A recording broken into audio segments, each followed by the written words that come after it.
महादेव शिव शंभो कैलासपति उमापति शिव शंकर महाप्रभु धवलेश्वराय नमो नमः।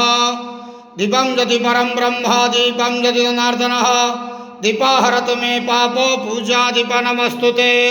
बाबा धवलेश्वर महाप्रभु संसार सुखी रखंतु।